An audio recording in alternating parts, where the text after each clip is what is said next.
வரலாற்று பெருமையும் எழில்மிக்க ஒகேனக்கல்லும் இருக்கக்கூடிய இந்த தருமபுரி மாவட்டத்தில் 362 கோடியே 77 லட்சம் ரூபாய் மதிப்பிலான 1073 முடிவுற்ற பணிகளை திறந்து வச்சு 512 கோடியே 52 லட்சம் ரூபாய் மதிப்பிலான 1044 திட்டப்பணிகளுக்கு அடிக்கல் நாட்டி 70,427 பேருக்கு 830 கோடியே 6 லட்சம் மதிப்பிலான 6 லட்சம் ரூபாய் மதிப்பிலான நலத்திட்ட உதவிகளை வழங்கி உங்களை எல்லாம் சந்திப்பதில் நான் மிகுந்த மகிழ்ச்சி அடைகிறேன். இந்த மாவட்டத்தோட பொறுப்பு அமைச்சர் மாண்புமிகு எம்.ஆர். கே. பன்னீர்செல்வம் அவர்கள், அவரை அனைவரும் வேங்கையின் மைந்தர் என்று அழைப்பார்கள். வேங்கையின் மைந்தனாக மட்டுமல்ல, வேளாண்மையின் மைந்தனாகவும் தமிழ்நாட்டின் மண்ணும் மக்களும் செழிக்க நாளும் உழைச்சு அரசு துறையில சாதனைகளை பறிச்சுக்கிட்டு இருக்கிறார். அவருக்கும் அவருக்கு துணை நிற்கக்கூடிய மக்கள் பிரதிநிதிகள், மாவட்ட ஆட்சியர் சதீஷ் அவர்களுக்கும் அரசு அதிகாரிகளுக்கும் என்னுடைய பாராட்டுக்களை, வாழ்த்துக்களை உங்கள் அனைவரும் சார்பில் நான் தெரிவித்துக் கொள்ள விரும்புகிறேன். இந்த நிகழ்ச்சிக்கு வருவதற்கு முன்பு இந்தியாவிலே இல்லாத அளவுக்கு முதல் முறையாக ஒரு முக்கியமான திட்டத்தை வேளாண் பெருங்குடி மக்களுக்காக தொடங்கி வச்சுட்டு வந்திருக்கிறேன். விவசாய பெருங்குடி மக்கள் பயிர்க்கடன் பெற தொடர்புடைய தொடக்க வேளாண்மை கூட்டுறவு சங்க மூலமாக கடன் அந்த சங்கங்களுக்கு நேரடியாக போய் விண்ணப்பிச்சா அந்த கடனை பெற ஒரு வாரம் வரை காத்திருக்கக்கூடிய நடைமுறை தான் இப்ப இருக்கு. இந்த நடைமுறையை மாற்றி விவசாயிகளுடைய நலன்கிறது காலதாமதத்தை தவிர்க்க கூட்டுறவு வங்கிகளுக்கு போகாமலேயே வீட்டில் இருந்தபடியே ஆன்லைன் மூலமாக பயிர்க்கடனுக்கு விண்ணப்பிக்கும் நடைமுறையும், விண்ணப்பிச்ச அன்னைக்க விவசாயிகள் வங்கி கணக்கில் பயிர்க்கடன் நேரடியாக வழங்கக்கூடிய நடைமுறையும் எங்க தருமபுரியில துவக்கி வச்சுட்டு இங்க வந்திருக்கிறேன். தருமபுரியின் வளர்ச்சி என்றாலே அது திராவிட முன்னேற்ற கழகத்துடைய ஆட்சியில தான். அந்த அளவுக்கு ஏராளமான திட்டங்கள் நம்ம ஆட்சி காலத்தில் நிறைவேற்றப்பட்டிருக்கு. ஒரே ஒரு எடுத்துக்காட்டை நான் சொல்லணும்னா, ஒகேனக்கல் கூட்டுக்குடிநீர் திட்டம் தருமபுரி கிருஷ்ணகிரி மாவட்ட மக்களோட குடிநீர் பிரச்சனையை தீர்க்க 2008 தலைவர் கலைஞர் அவர்கள் உருவாக்கின இந்த திட்டம் அன்றைக்கு உள்ளாட்சித்துறை அமைச்சராக இருந்த என்னுடைய மேற்பார்வையில் தான் நடந்துச்சு. 3 நகராட்சிகள், 16 பேரூராட்சிகள், 7,619 ஊரக குடியிருப்புகள்ல வாழும் மக்களுக்கு குடிநீர் வழங்க இந்த திட்டத்தை 1929 கோடி ரூபாய் மதிப்பீட்டில் ஜப்பான் நாட்டு நிதி உதவியோடு செயல்படுத்தினோம். இந்த திட்டத்தோட 2ஆம் கட்ட பணிகளை இப்ப நம்ம திராவிட மாடல் ஆட்சியில 7,890 கோடி ரூபாய் செலவில் செஞ்சுக்கிட்டு இருக்கிறோம். தருமபுரி கிருஷ்ணகிரி மாவட்ட மக்களுக்காக திமுக ஆட்சி காலத்தில் செய்யப்பட்ட மேலும் பல திட்டங்கள்ல முக்கியமான சிலவற்றை தலைப்புச் செய்திகளாக சொல்லணும்னா, தருமபுரி தொழிற்பேட்டை, பெரும்பாளையம் அகழ்வாய்வு, ஏரியுள்ள அரசு கலை அறிவியல் கல்லூரி, பருகூர்ல நெடுங்கல் பாசன கால்வாய் புனரமைப்பு திட்டம், வாணியாறு, பாம்பாறு, சூளகிரி சின்னாறு திட்டங்கள் புனரமைப்பு, மாரண்டல்லி தும்பலஹள்ளி கால்வாய் மேம்பாட்டு திட்டம்,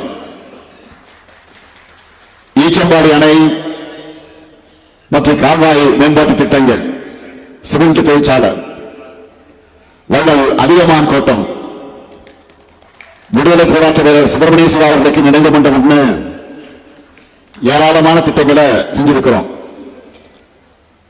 அதோட தொடர்ச்சியாக தான் இப்போ நம்ம திராவிட மாடல் ஆட்சியில அதிகமான் கோட்டை 98 லட்சம் ரூபாய் மதிப்பீட்டில் புதுப்பிக்கப்பட்டிருக்கு.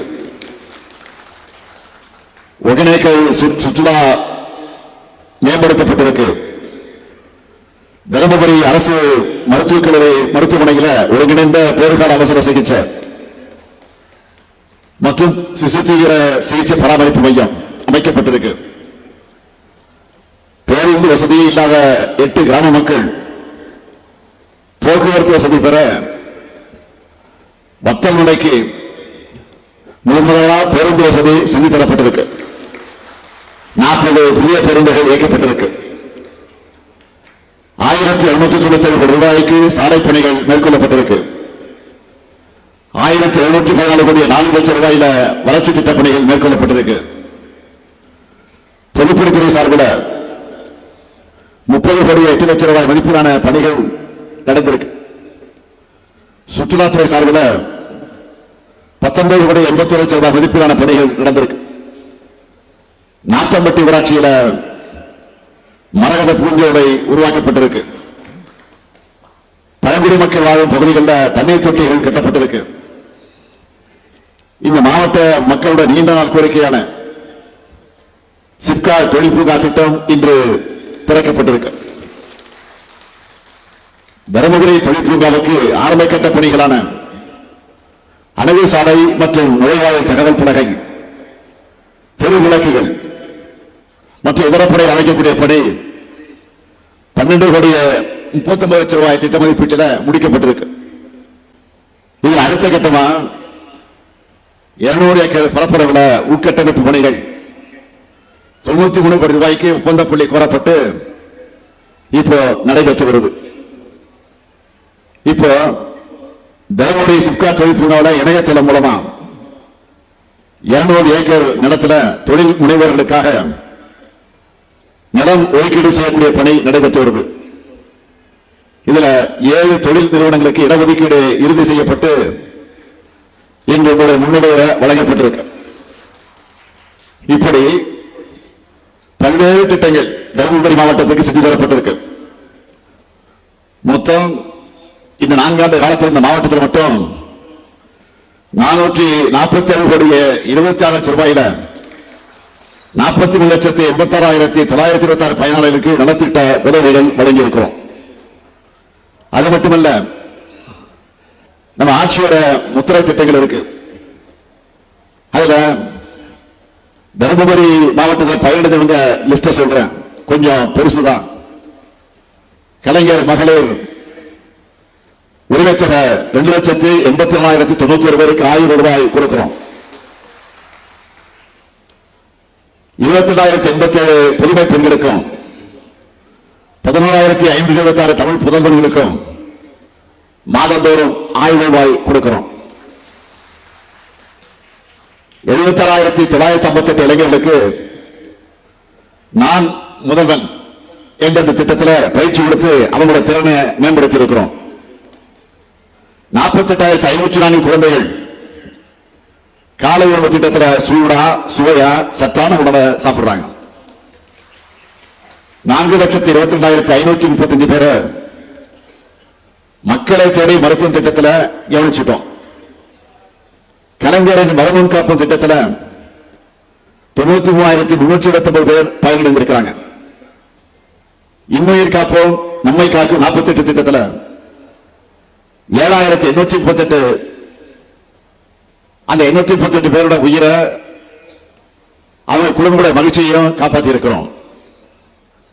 ஊட்டச்சத்தை உறுதி செய்ய திட்டம் 4,410 பேரை திடமானவர்களாக மாற்றியிருக்கு. கலைஞரின் அனைத்து கால ஒருங்கிணைந்த வேளாண் வளர்ச்சி திட்டம் மூலமா 59,376 பேர் பயனடைந்திருக்கிறாங்க. வேளாண் உபகரண தொகுப்புகள் வழங்கும் திட்டம் மூலம் 6,523 பேர் பயனடைந்திருக்கிறாங்க. புதிய வேளாண் காடு வளர்ப்பு திட்டம் மூலம் 2125 பேர் பயனடைஞ்சிருக்கிறாங்க. 14,514 பேர் புதிய மின் இணைப்புகளை பெற்றிருக்காங்க. 2,60,444 தொழிலாளர்களுக்கு தொழிலாளர் நலன் மற்றும் திறன் மேம்பாட்டுத்துறை நலத்திட்ட நிதி உதவிகளை வழங்கியிருக்கிறோம். டாக்டர் முத்துலட்சுமி ரெட்டி மகப்பேறு திட்டம் மூலம் 78,070 பேர் பயனடைஞ்சிருக்கிறாங்க. தாக்கோ மூலமா 896 பேருக்கு கடன் உதவி வழங்கி இருக்கிறோம். தனியார் துறை வேலைவாய்ப்பு முகாம்கள் மூலமா 6,276 பேர் வேலைவாய்ப்புகள் பெற்றிருக்கிறாங்க. இப்படி இத்தனை மக்களுக்கு இத்தனை திட்டங்களை தருமபுரிக்காக செஞ்சிருக்கிறோம், தொடர்ந்து செஞ்சுட்டு இருக்கிறோம். இனியும் நாங்கள் தான் செய்யவும் போகிறோம். இவ்வளவு திட்டங்களை சொல்லிட்டு இப்படிப்பட்ட ஒரு பெரிய விழாவில் புதிய அறிவிப்புகளை வெளியிடாமல் இருக்க முடியுமா? அதனால சில அறிவிப்புகளை நான் வெளியிட விரும்புகிறேன். முதல் அறிவிப்பு, சித்தேரி ஊராட்சியில் இருக்கக்கூடிய 63 மலை கிராமங்களில் வசிக்கிற பழங்குடி மக்களும், குளகம்பட்டி, சின்னாங்குப்பம், கோபிச்செட்டிப்பாளையம் உள்ளிட்ட கிராமங்களில் வாழக்கூடிய பொதுமக்களும் பல்வேறு பணிகளுக்கு பாப்பிரெட்டிப்பட்டி வட்டாட்சியர் அலுவலகத்துக்கு போறதுக்கான தூரம் அதிகமாக இருக்குன்னு சொல்றாங்க. அதனால இந்த கிராமங்கள்லாம் பக்கத்தில் இருக்கக்கூடிய வருவாய் வட்டத்தில் இது இணைக்கப்படும். இரண்டாவது அறிவிப்பு, ஒகேனக்கல் தருமபுரியை இணைக்கக்கூடிய மாவட்ட நெடுஞ்சாலையில் தருமபுரியில் இருக்கக்கூடிய ஆட்டுக்காரம்பட்டி முதல் பெண்ணாகரம் வர இருக்கக்கூடிய 25 கிலோமீட்டர் நீளமுள்ள சாலை பகுதி தற்போதுள்ள இருவழி தடத்தில் இருந்து 4 வழி தடமா 165 கொண்ட மதிப்பீட்டில் 2 கட்டமாக மேம்படுத்தப்படும். மூன்றாவது அறிவிப்பு, நல்லம்பள்ளி ஊராட்சி ஒன்றியத்தில் பரிகர ஊராட்சியில பரிக முதல் மலையூர் வரை இருக்கக்கூடிய வனச்சாலை 10 கோடி ரூபாய் மதிப்பீட்டில் தார்ச்சாலையாக மேம்படுத்தப்படும். நல்லம்பள்ளியில் இருக்கக்கூடிய அரசு மகளிர் மேல்நிலைப் பள்ளியில் 7,5 கோடி ரூபாய் மதிப்பீட்டில் புதிய வகுப்பறை கட்டடங்கள் கட்டப்படும். நான்காவது அறிவிப்பு, அதிக அளவில் புலி உற்பத்தி செய்கிற தருமபுரி மாவட்ட விவசாயிகளுக்கு பயனளிக்கக்கூடிய வகையில் 11 கோடி 30 லட்சம் ரூபாய் மதிப்பீட்டில் ஒருங்கிணைந்த புலி வணிக மையம் அமைக்கப்படும். ஐந்தாவது அறிவிப்பு, அரூர் நகராட்சியில் வாழக்கூடிய மக்களுடைய நலன் கருதி வள்ளிமுண்டரை குடிநீர் வழங்கல் திட்டம் புதிய குழாய்களை புதுப்பித்தும் அதை பதிச்சும் 5 லட்சம் லிட்டர் கொள்ளளவு கொண்ட மேல்நிலை நீர்த்தேக்க திட்டம் அமைச்சும் 15 கோடி ரூபாய் செலவில் அது மேம்படுத்தப்படும். இப்படி மாநிலத்தினுடைய ஒவ்வொரு பகுதியோட ஒவ்வொரு தனிமனிதனுடைய எதிர்பார்ப்பையும் நிறைவேற்றி தரக்கூடிய ஆட்சியா நம்ம திராவிட மாடல் ஆட்சி செயல்பட்டு வருது. சொன்னதை செய்வோம், செய்வதைத்தான் சொல்வோம்னு தலைவர் கலைஞர் காட்டின வழியில உடைச்சுக்கிட்டு இருக்கோம். 2021 தேர்தலுக்கு முன்னாடி விடியல் பயண திட்டம் கொடுத்த வாக்குறுதிய தேர்தல் அறிக்கையில சொன்னோம். உடனே நமக்கு எதிரானவங்க என்ன சொன்னாங்க? இது நிறைவேற்ற முடியாத வாக்குறுதி, இதனால பேருந்துகளை குறைச்சிடுவாங்க, பேருந்து கட்டணத்தை உயர்த்திடுவாங்க, தன்னுடைய இஷ்டத்துக்கு கதை திரைக்கதை வசனம் தான் இதை தொடங்கினாங்க. ஆனா கடந்த அதிமுக ஆட்சியில தமிழ்நாட்டோட நிதி நிலைமையை பாழ்படுத்தினதையும் மீறி சொன்ன மாதிரி ஆட்சி பொறுப்பேற்ற அன்றைக்கு விடியல் பயணம் திட்டத்துக்கு கையெழுத்து போட்ட கைதான் முத்துவேல் கருணாநிதி ஸ்டாலினுடைய கை. இந்த திட்டத்துக்கு ஆகிற பணத்தை செலவா பார்க்காம பெண்களுக்கு சேமிப்பா மகளிர் முன்னேற்றத்திற்கான முதலீடாகத்தான் நாங்க நினைச்சோம். இதோட பலன் சமூகத்தில் எதிரொலிக்க தொடங்கி இருக்கு. ஒவ்வொரு மாசமும் சுமார் 1000 ரூபாய்னு நம்ம ஆட்சிக்கு வந்த 51 மாசத்துல ஒவ்வொரு மகளிரும் 50,000 ரூபாய் சேமிச்சிருக்கிறாங்க. எவ்வளவு பெரிய புரட்சி இது! யாராலும் மாற்ற முடியாத, மறுக்க முடியாத சாதனை இது. அதனால்தான் இப்ப செய்திகளை பார்த்திருப்பீங்க. இந்த விடியல் திட்டத்தை, இந்த விடியல் பயண திட்டத்தை கர்நாடக மாநிலத்திலே ஆந்திர மாநிலத்திலே நடைமுறைப்படுத்திட்டு இருக்காங்க இப்போ. அதனாலதான் சொல்றோம், நாட்டோட அத்தனை வளர்ச்சி திட்டங்களுக்கும் தமிழ்நாடு தான் முன்னோடி. திராவிட மாடல் தான் இந்தியாவுக்கான திசை காட்டி. இதை பொறுத்துக்க முடியாமதான் ஆட்சிக்கு எதிராக சில விஷமிகள் அவதூறுகளை அள்ளி வீசிக்கிட்டு இருக்காங்க. எதிர்கட்சிகளை சொல்றதை பத்தி நான் கவலைப்படல, அதுதான் அவங்க அரசியல். அவங்களை விடவும் மலிவான அரசியல் செய்யற ஒருத்தர் யாரும் தெரியும் உங்களுக்கு, அவர்தான் ஒன்றிய பாஜக அரசை நியமிச்சிருக்கக்கூடிய நம்ம ஆளுநர் ரவி அவர்கள்.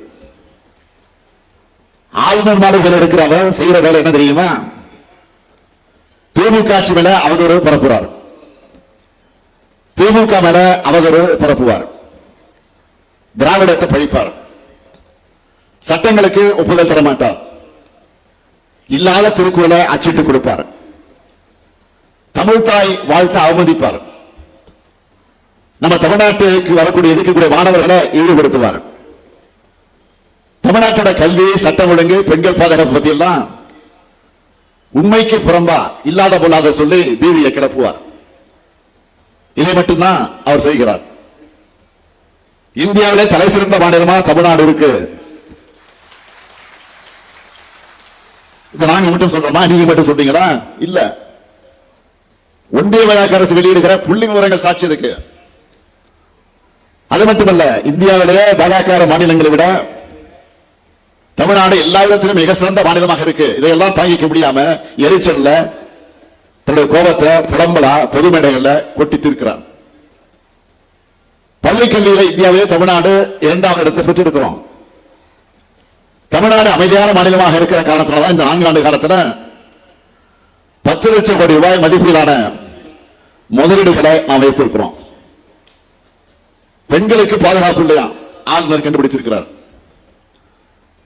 தேசிய குற்ற ஆவண காப்பகத்தின் 2022ஆம் ஆண்டு அறிக்கையின்படி இந்தியாவிலே பெண்களுக்கு எதிரான குற்றங்கள் நடக்கிற மாநிலங்கள்ல பாஜக ஆளுகிற உத்தரப்பிரதேசம் தான் முதலிடத்தில் இருக்கு. அதனால ஆளுநர் அவர்களை நீங்க கம்பு சுத்த வேண்டியது இங்க இல்ல, பாஜக ஆளக்கூடிய மாநிலங்கள் தான் இப்ப கம்பு சுத்தணும். தமிழ்நாட்டில் தான் அங்க போய் சுத்துங்க. தொடர்ந்து தமிழுக்கு எதிராக, தமிழ்நாட்டுக்கு எதிராக, தமிழ் உணவுக்கு எதிராக பேசிட்டு வர ஆளுநரை வச்சு தன்னுடைய இயல்பான அரசியலை ஒன்றிய பாஜக அரசு செய்து, என்னை பொறுத்தவரை அவர் தொடர்ந்து தமிழ்நாட்டில் இருக்கணும். அவர் இருக்கிறது தான் நமக்கு நல்லதுன்னு நான் ஆரம்பத்திலிருந்தே நானும் சொல்லிட்டு வரேன். ஏன்னா நமக்குள்ள இருக்கிற மொழி உணர்வை, இன உணர்வை, திராவிட இயக்க கொள்கை உணர்வை பட்டு போகாம விடாம, கொள்கை நிரப்பு அணையாம பாத்துக்கிறதுக்கு வேலையை ஆளுநர் சிறப்பா செஞ்சுக்கிட்டு இருக்காரு. அவர் பேசட்டும், நான் அதை பத்தி கவலைப்படல. என்னுடைய நோக்கமெல்லாம் மக்களாகிய உங்களை பத்தி தான். வாக்களிச்ச உங்களுக்கு உண்மையாக இருக்கிறோம் என்பதுதான் என்னுடைய ஒரே சிந்தனை.